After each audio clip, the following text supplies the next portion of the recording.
damos gracias a Dios de compartir este fin de semana. Así que vamos a pedir la bendición de Dios por esta última sesión. Vamos a tener un momento de alabanza con el coro de la iglesia allí de la calle Bermúdez, y luego ya damos entrada al pastor Saraco para que pueda compartir la palabra del Señor. Entonces, vamos a pedir la bendición de Dios ahora, en este momento. Yo le quisiera pedir por favor al pastor Edgardo Ranelucci, si nos podés guiar una palabra de oración bendiciendo el encuentro, y luego ya, Cristian, largamos con la alabanza. Muy bien. Padre, queremos darte gracias en el nombre de Jesús por tu fidelidad y tu bondad. Gracias, Señor, porque esa palabra, como tú me diste hace ya un año y pico atrás, no es que hacemos con lo que no tenemos, sino que hacemos con lo que tenemos. Y esto es lo que tenemos, Señor amado, y conforme, Señor Dios mío, Señor, nuestra organización, este evento, Señor, nada pudo frenarlo, sino que podemos seguir haciendo y ministrándonos los unos a los otros. Ahora, bendito Espíritu Santo de Dios, yo te pido que todo lo que hagamos en este cierre, Señor amado, sea un derramamiento sobrenatural en cada corazón y cada vida. Señor, en esta hora, Señor Dios mío, que tu mano se abra para bendecir cada vida, para poner desafíos nuevos, metas nuevas, Señor de la gloria, y que avives ese fuego de tu gracia y tu presencia en nuestras vidas. Todo te lo pedimos en el nombre de Jesucristo, Señor Dios. Amén. Amén.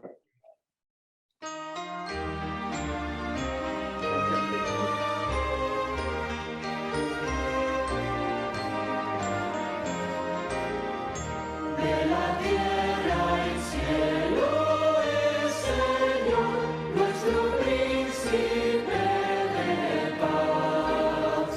Él venció sobre la maldición, a la muerte derrotó. No hay otro nombre igual, no hay otro nombre igual.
Qué hermoso, no hay otro nombre igual como el nombre de nuestro Señor y Salvador. Queremos presentar a una persona que no necesita presentación entre nosotros, que es nuestro querido pastor Norberto Saraco. Es un varón de Dios de muchos años de experiencia, de servicio, fundador de la FIEP. Bueno, obviamente que no podemos invertir mucho tiempo en su currículum, porque si no estaríamos como una hora, pero Norberto, sos un amigo de esta familia espiritual, te amamos y estamos con nuestro corazón abierto a la palabra que el Señor puso en tus labios, y gracias por participar con nosotros en este encuentro. Dios te bendiga y tenés el micrófono. Gracias, Dani, y gracias, Iglesia, por esta oportunidad. Una iglesia que en lo personal amo de manera muy especial. Yo le decía hoy a Dani que Pastor Miguel fue mi primer profesor de teología cuando yo era apenas un adolescente. un estudio del Evangelio de Marcos, que vino a enseñar. Así que, bueno, a lo largo de los años muchas cuestiones nos han ligado, así que estoy más que feliz y contento de poder compartir hoy con ustedes. Claro, todo en esta nueva modalidad, ¿no es cierto? Para mí, viejo predicador, me cuesta predicar sentado, por ejemplo, pero bueno,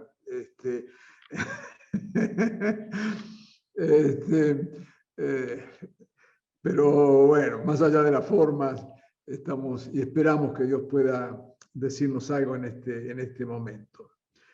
Vamos a ir ya a la palabra del Señor, y la meditación tiene que ver con pensar y repensar una iglesia para este tiempo.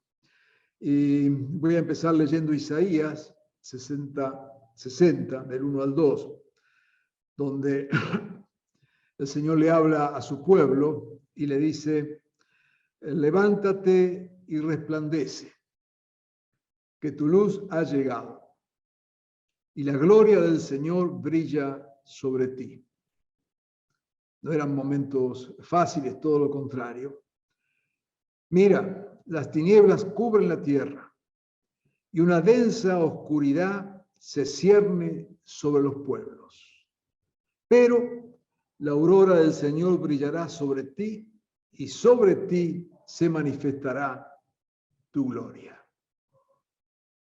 Es, por supuesto, una obviedad decir que estamos viviendo tiempos muy, muy especiales, ¿no es cierto? Esta pandemia que nos acosa sacudió los cimientos del mundo entero, un fenómeno que jamás se vivió en esta dimensión, ¿no es cierto? Y todos somos bien conscientes de lo que ha afectado a la sociedad de mil maneras distintas, a la cultura misma.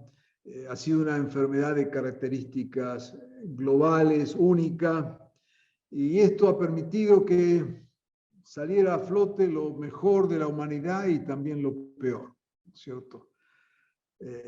Allí en un tiempo récord, la vacuna, los esfuerzos por encontrar salidas a estas circunstancias, pero también lo peor del ser humano, ¿no es cierto? Soy honesto, la búsqueda de privilegios, de atajos, de gente que la ha pasado y que la está pasando muy, muy mal.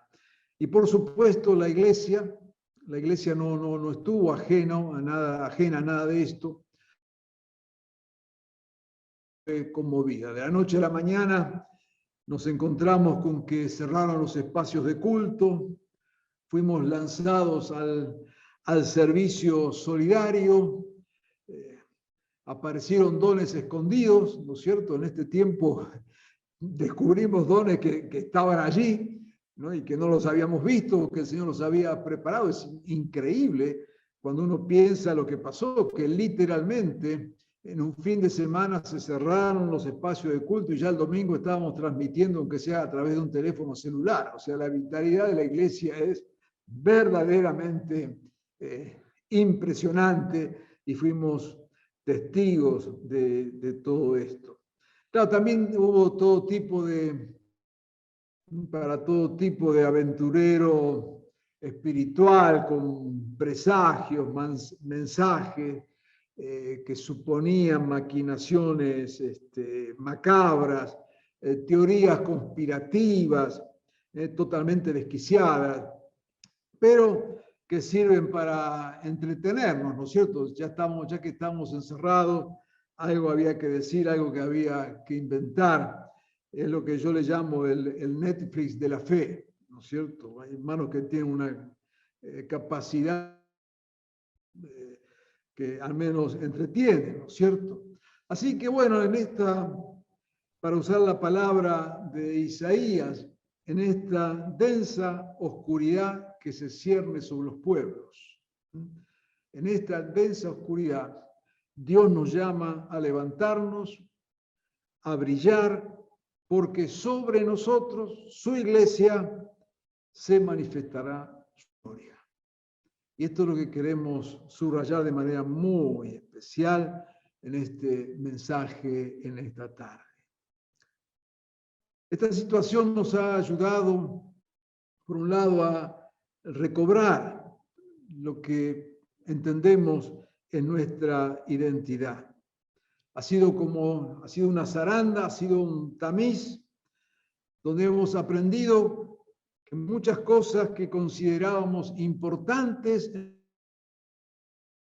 no eran tan importantes. Cosas que pensábamos que de repente vimos que eran sumamente importantes. Es un tiempo, entonces, que nos ayuda a recobrar nuestra identidad, lo que somos y nuestro propósito, para qué estamos. De hecho, hemos aprendido todos que la iglesia no es un edificio ni un templo, no estoy diciendo nada nuevo, lo hemos repetido millones de veces, pero nunca lo habíamos creído hasta que de repente se cerraron templos. Y ahí aparecieron algunos que decían, cerraron las iglesias. ¿Qué vamos a hacer ahora que cerraron las iglesias? Que yo sepa, la iglesia nunca se cerró. Cerraron templos, pero no las iglesias. Porque Jesús fue el que dijo, edificaré mi iglesia. Desde el infierno no van a prevalecer que vamos a la iglesia, sino que somos iglesia, ¿no? Y que el lugar que reunimos es apenas un espacio físico que nos permite ciertas comodidades, pero de ninguna manera eso es iglesia. También aprendimos que sabemos, ¿cierto?, que la iglesia no es una ONG. Hoy la iglesia está profundamente comprometida con la ayuda al prójimo. Cada congregación ha hecho 1000 cosas de reparto de alimentos, cobijar gente, acompañar enfermos, asistir de 1000 maneras distintas. Pero la iglesia no es una ONG de ayuda. La iglesia no es el Club de Leones convertido. Hay algo que es propio de la iglesia. Y si bien entendemos la misión de la iglesia como una misión integral que abarca todas las esferas de la vida, sin embargo, la iglesia tiene algo que es único, que es justamente lo que la diferencia.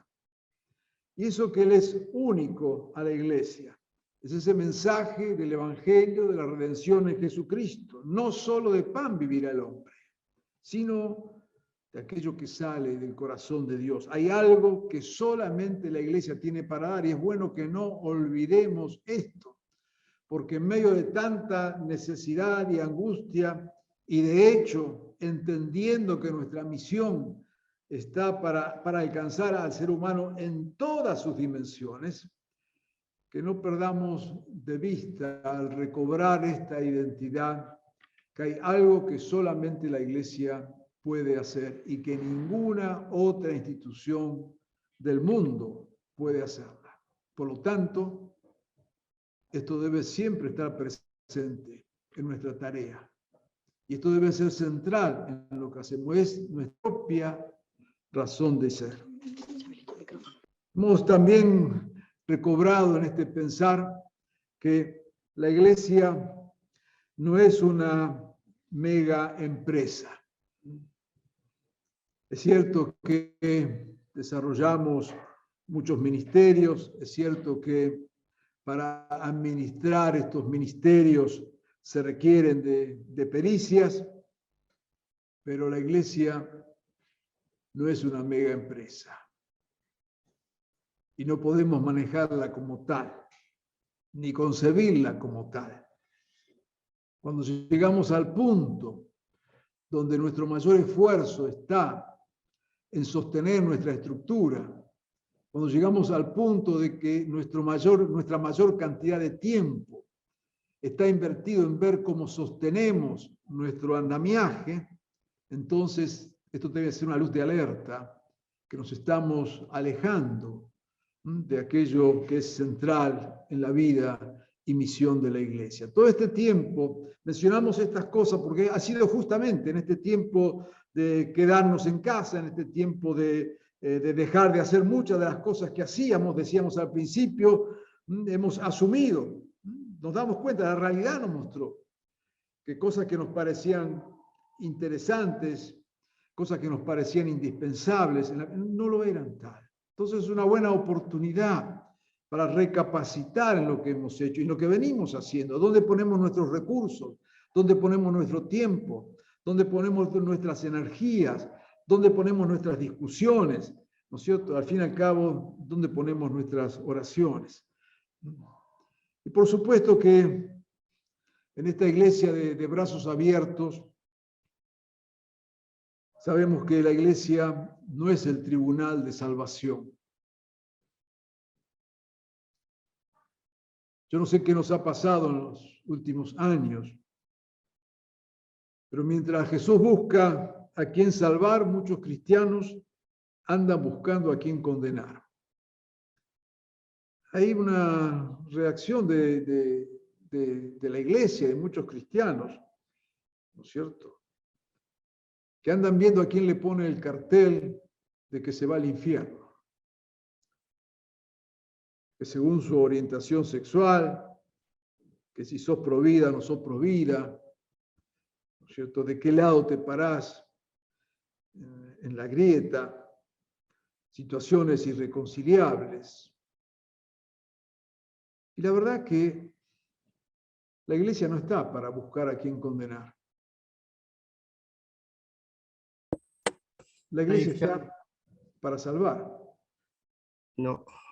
Lo cual nos lleva a ser claros en nuestro mensaje, por supuesto, ¿no es cierto?, a saber dónde estamos parados, pero saber que en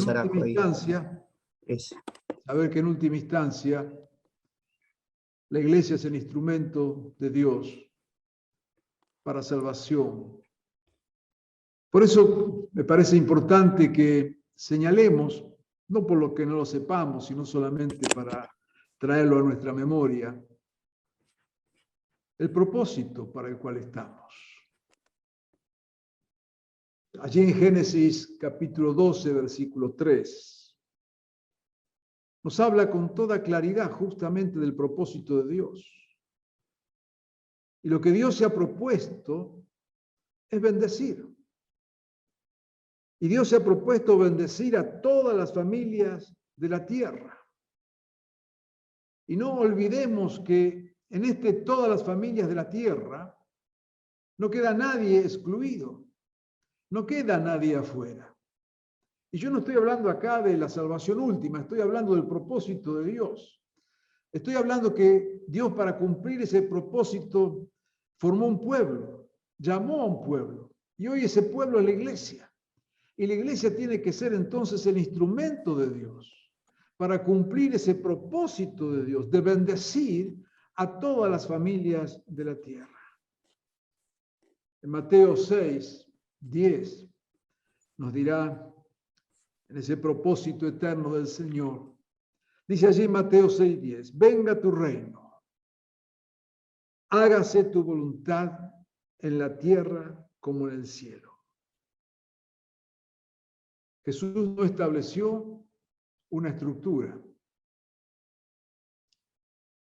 Jesús llamó a un pueblo para que su reino se establezca. Jesús no estableció dogmas ni ritos. Yo suelo decir que si Jesús viviera en nuestro tiempo, seguramente no sería cristiano. Lo cual no quiere decir que sería musulmán o Hare Krishna, no estoy hablando de eso. Lo que quiero solamente llamar la atención que durante todos estos siglos nos hemos encargado de construir estructuras bien interesantes, con sus dogmas, sus ritos, sus puertas de entrada y de salida. Y nos olvidamos de un simple y sencillo mensaje: venga tu reino, de tal manera que tu voluntad sea hecha de la misma forma en que se hace en el cielo. Muy simple, muy básico, pero este es el propósito. El propósito de la iglesia es que en la tierra se haga la voluntad de Dios como en el cielo. Y vivamos con justicia, con paz y con alegría.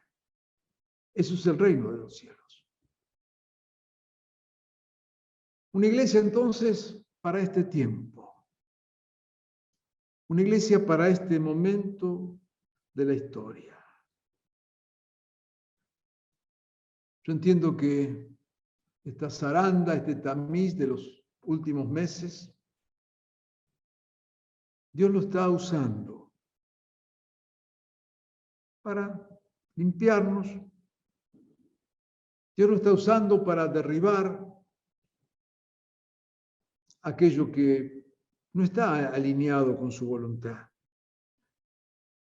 Y Dios lo está usando también para construir, para edificar una iglesia acorde a este tiempo, fiel al Señor, instrumento para que su reino se haga real aquí en medio nuestro. Pensando en esto, recordaba el texto de Jeremías 1, cuando en el llamado dice: extendió el Señor la mano y tocándome la boca me dijo: he puesto en tu boca mis palabras. Mira, y esto es palabra para la iglesia también. Hoy te doy autoridad sobre naciones y reinos, le decía Jeremías, para arrancar y derribar, para destruir y demoler, para construir y para plantar.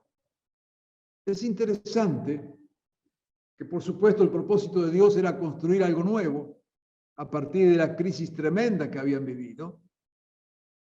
Pero para construir algo nuevo se necesita deconstruir lo viejo. Por eso usa allí 4 verbos para destruir y 2 verbos para construir.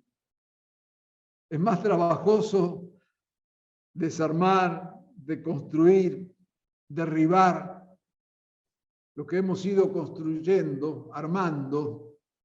Es más trabajoso eso que edificar. Y es interesante que Jeremías lo pone en ese balance, ¿no es cierto? Donde por un lado el propósito de Dios es construir y plantar, pero para hacerlo hay que arrancar, derribar, destruir, demoler.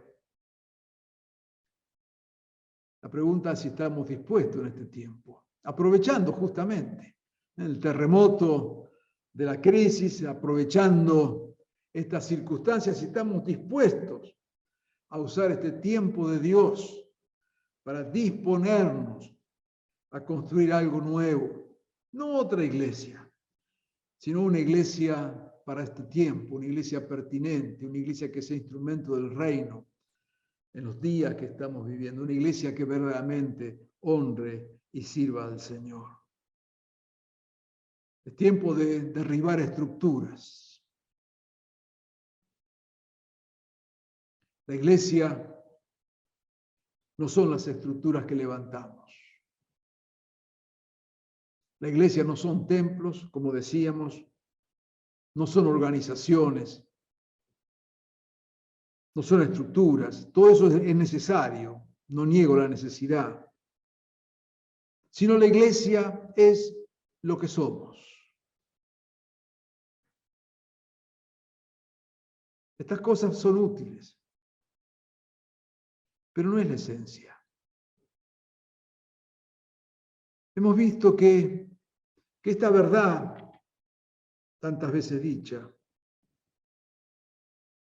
la estamos viviendo y deberíamos aprovechar esto. Porque allí donde hay 2 o 3 que se reúnen en el nombre del Señor, allí el Señor está en medio de ellos y allí hay iglesia. Y aprender entonces a romper con ese molde estructural, que repito, es un vehículo nada más, y recobrar la dinámica de ser iglesia allí donde estamos, No somos iglesia el domingo, no somos iglesia en medio del evento, somos iglesia a las 24 del día donde nos encontramos, porque allí donde estamos está el Señor con nosotros, y el hecho de estar el Señor y nosotros nos hace iglesia. No individuos, por supuesto, no personas sueltas, pero revitalizando esta manera de ser iglesia, donde no es el momento donde nos concentramos, sino todo lo contrario, vivir la iglesia cada día. En este tiempo también de derribar la separación entre lo sagrado, lo religioso y lo mundano. No existe, no debe existir tal separación. Debemos salirnos de nuestros guetos religiosos, guetos físicos y guetos mentales. La verdadera iglesia será profundamente mundana, pero no mundana en el pecado, sino mundana de la manera que la entendió Jesús, cuando dijo que de tal manera amó al mundo.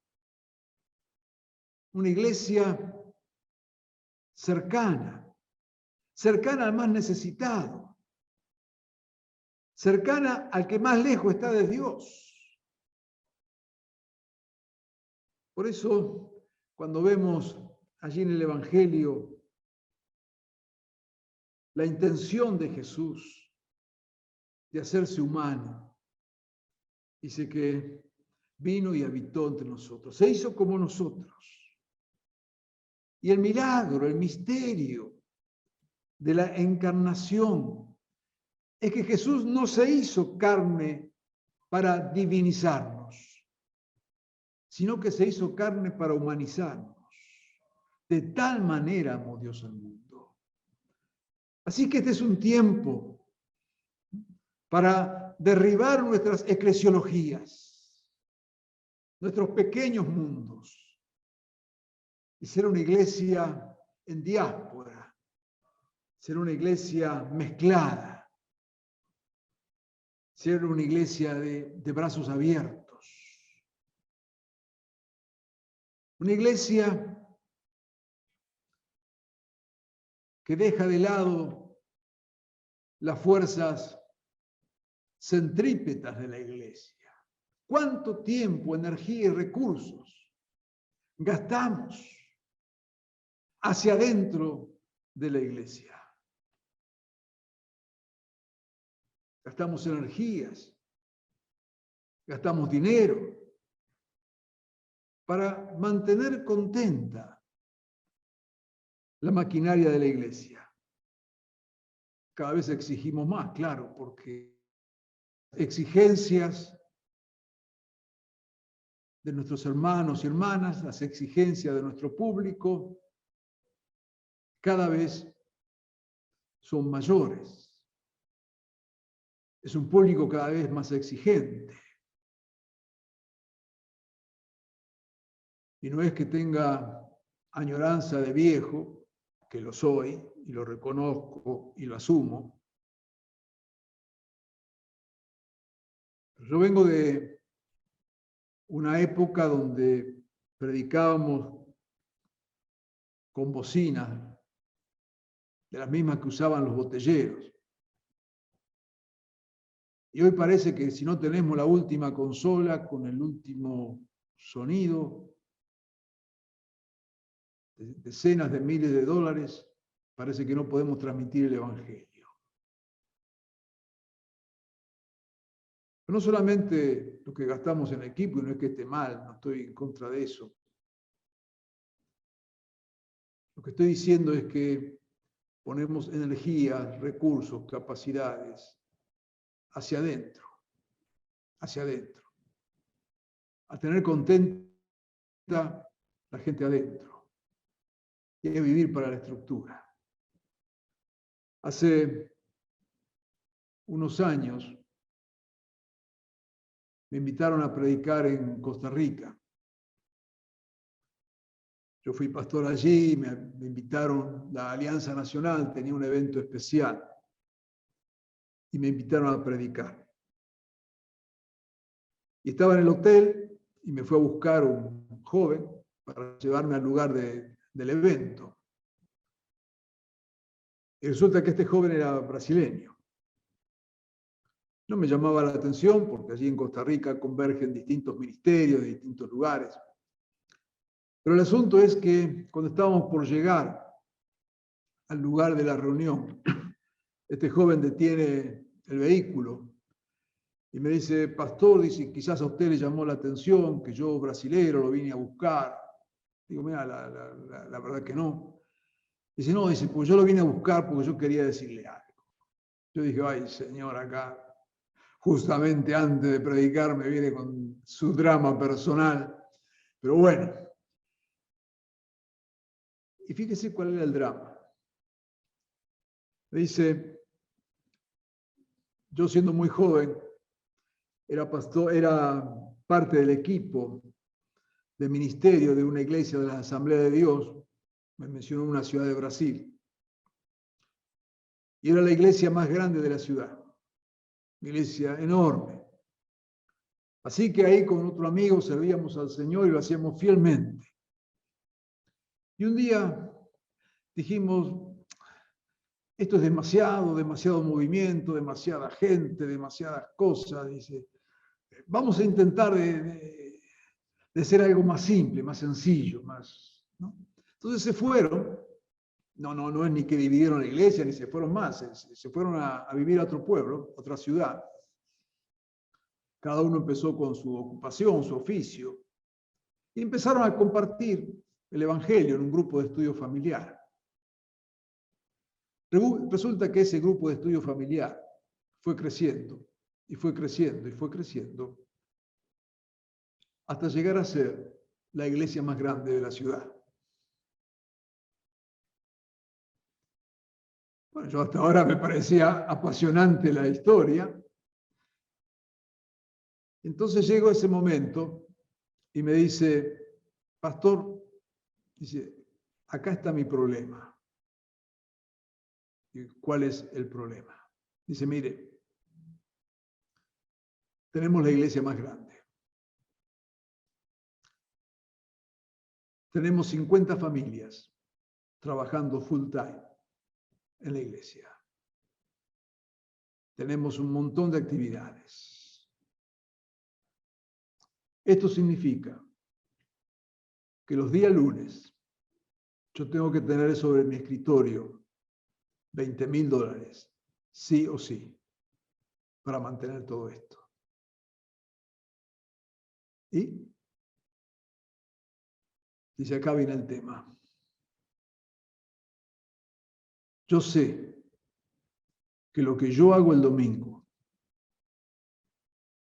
es para el lunes tener esos $20,000. Invito predicadores, traigo orquestas, armo un show, hago de todo. Porque yo el lunes tengo que tener ese dinero. No es nada inmoral lo que hago, no hay ningún pecado en el medio, pero yo no soporto más esta situación. Dice, para colmo, él hacía una semana que estaba allí y se iba a quedar 15 días, estaba haciendo un pequeño estudio. Dice, para colmo, dice, ayer pasó por acá la esposa de mi amigo, el que es copastor con él, era copastor con él, y me vino a decir que ellos se van a Estados Unidos a estudiar. Tampoco soportaba la presión. Yo no estoy hablando acá de iglesia grande, iglesia chica, no ese es el tema. Lo que estoy hablando de este testimonio que es veraz, que muchas veces nos encontramos sirviendo, ministrando, trabajando, solo para mantener una estructura, solo empleando nuestros dones, capacidades y energías hacia adentro de la iglesia. Creo que este es un buen tiempo para repensar esto. Por eso me parece que tenemos que recuperar, y les invito a hacerlo, a vivir un tiempo nuevo, un tiempo que yo llamo una épica del reino. Allí en Habacuc capítulo 3, versículo 2, nos muestra el momento en que Habacuc recupera su sentido de épica del reino. El capítulo 1 de Habacuc, bien sabemos, el profeta abre su corazón delante de Dios y expresa su desconcierto. Señor, no te entiendo, ¿hasta cuándo voy a tener que soportar todas estas cosas? No sé por qué haces lo que haces. Señor, la verdad que me eres totalmente incomprensible. Después de ese momento de angustia, de catarsis y de depresión, Dios le responde, no en diálogo con el profeta, Dios es demasiado grande para dialogar con el profeta, pero responde con aquellas afirmaciones de que la visión se cumpliría, de que debería vivir por fe, de que el Señor está en el trono.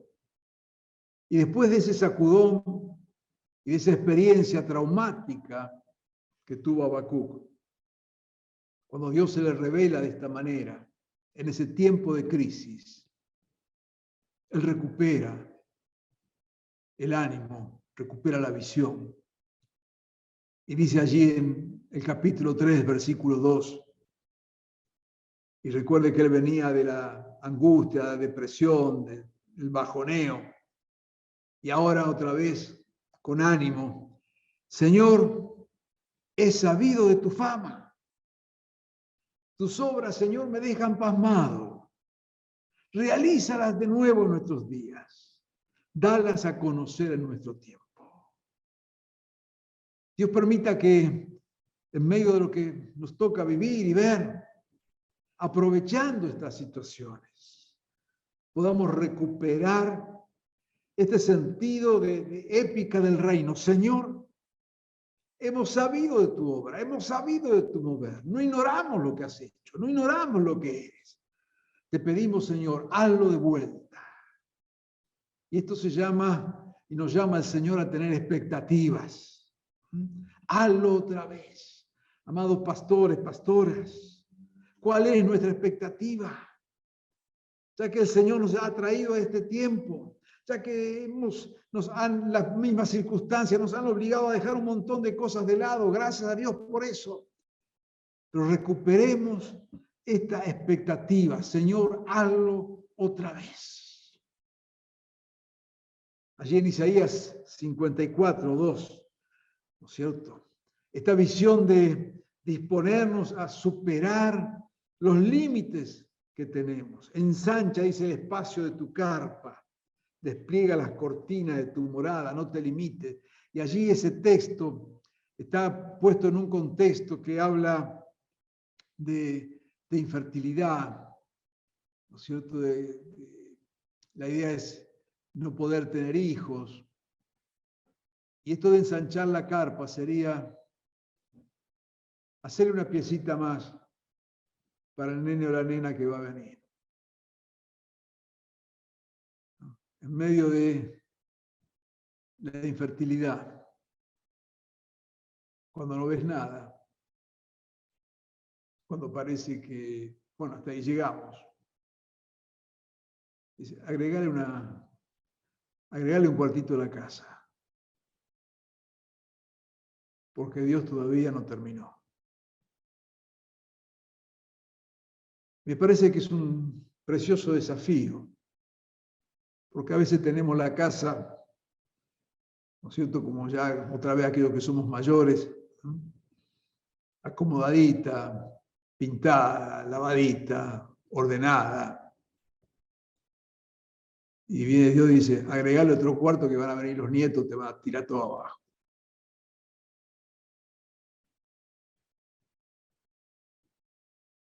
Y qué bueno que de vez en cuando el Señor viene y nos sacude. Dejémonos sacudir por el Señor. ya que Él está en este tiempo de derribar cosas, podamos recuperar la expectativa, la esperanza, sabiendo bien, recordando aquel texto de Juan: si creyeres, verás la gloria de Dios. Y este es un tiempo para esta gloria. Es un tiempo para que el Señor nos ilumine, nos desafíe, nos dejemos desafiar. Si después de todo lo que hemos vivido en los últimos meses, volvemos a hacer lo mismo, si después de todo lo que hemos experimentado en este último tiempo, repetimos lo que veníamos haciendo, será un tiempo que lastimosamente habremos perdido. Pero entendemos que Dios ha usado y está usando esto. No que Dios mandó pandemia para que se muera la gente. Pero entendemos que Dios usa estas circunstancias para llevarnos a un nuevo nivel. Para llevarnos a cosas que, como dice su palabra, que los ojos nuestros aún no vieron, ni nuestros oídos no oyeron.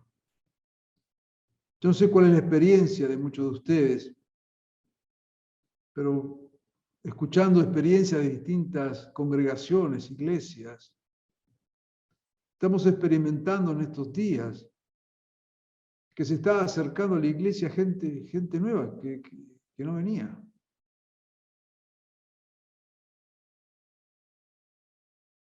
Pero ¿cómo? ¿No era que la iglesia se había cerrado? ¿No era que no podíamos hacer nada?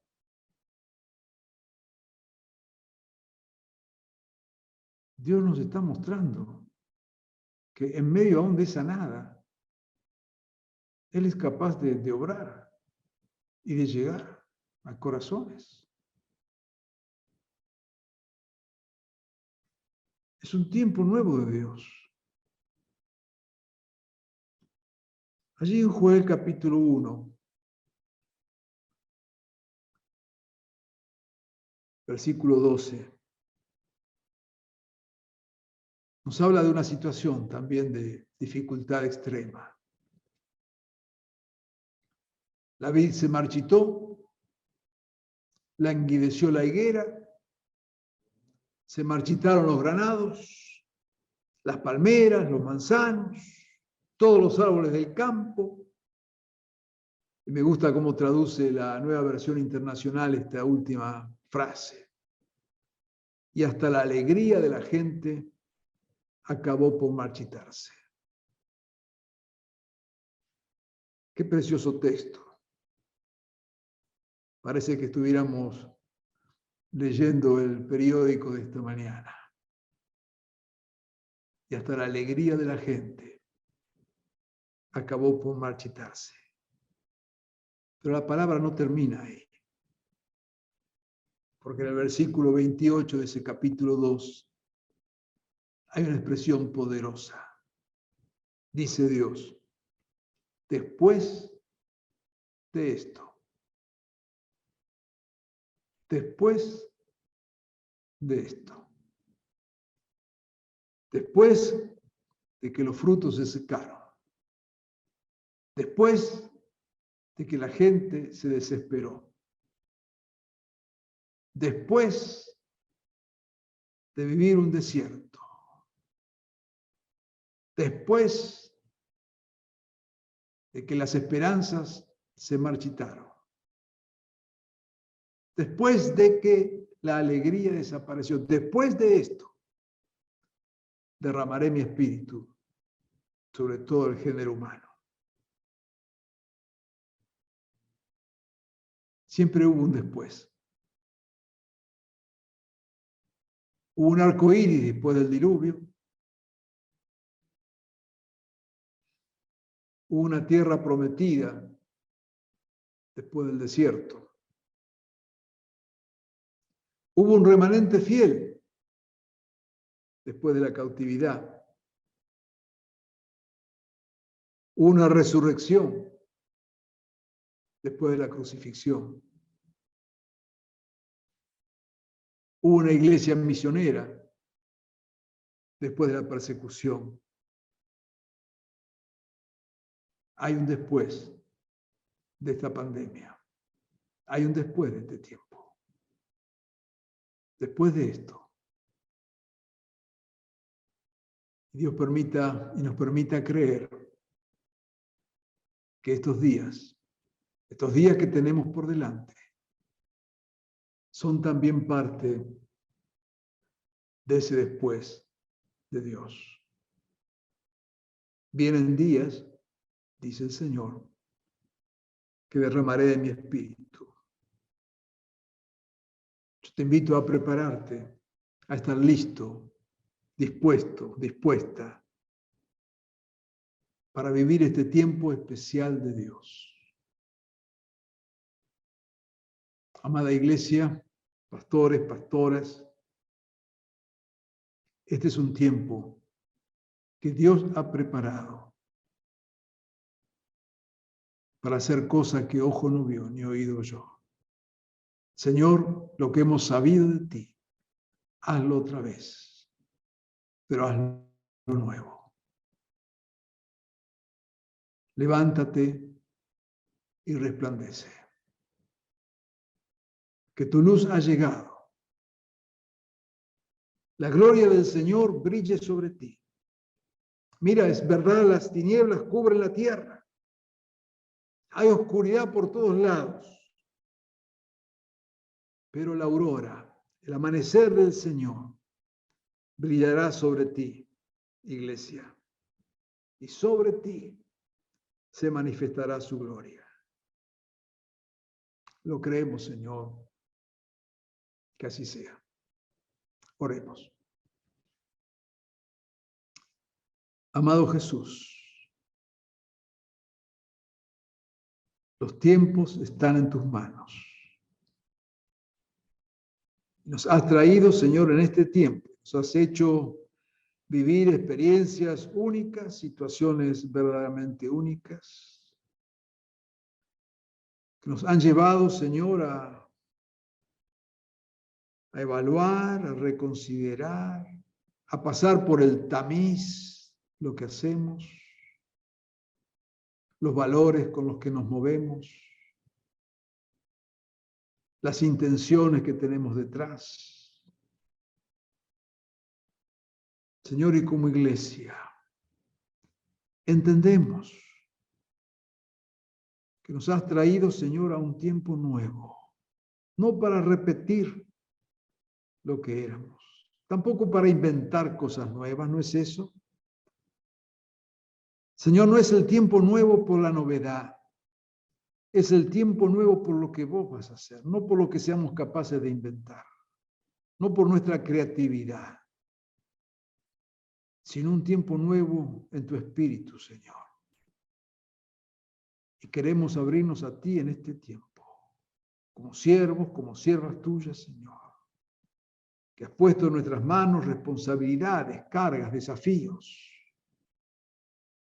Te queremos, Señor, servir fielmente, dejando de lado todo lo que sea un lastre y focalizándonos en tus propósitos. Señor, una iglesia poderosa en tu espíritu, una iglesia que es instrumento de tu reino, una iglesia que vive hacia afuera y no hacia adentro, una iglesia que busca que todos te conozcan, una iglesia que incluye, una iglesia donde hay gracia, donde hay verdad. Señor, derrama de tu espíritu, en especial y en primer lugar sobre nosotros, que somos los que más lo necesitamos, para servirte con fidelidad y ser parte de tus propósitos. Danos de tu fe, Señor. Abre nuestros ojos para que vean. Revélate, Señor, a cada uno de nosotros. Señor, que así como oraba el apóstol, queremos pedirte, Señor, te rogamos que sean iluminados los ojos de nuestro corazón para que sepamos a la esperanza que nos has llamado y para que sepamos, Señor, cuál es la riqueza de tu gloriosa herencia y cuán incomparable, Señor, es la grandeza de tu poder a favor de los que creemos. Nos abrimos a ti, nos ponemos en tus manos. En tu nombre, Jesús. Amén y amén. Amén.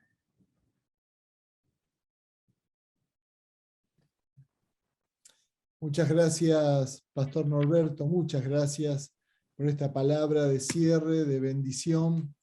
Gracias, gracias por recordarnos el después de lo que Dios está haciendo en este tiempo. Muchas gracias, Norberto. Vamos a dar un aplauso fuerte al Señor y a nuestro Norberto. Gracias. Gracias, Norberto. Te liberamos. Tenés otra responsabilidad ahora en unos minutos. Bendiciones.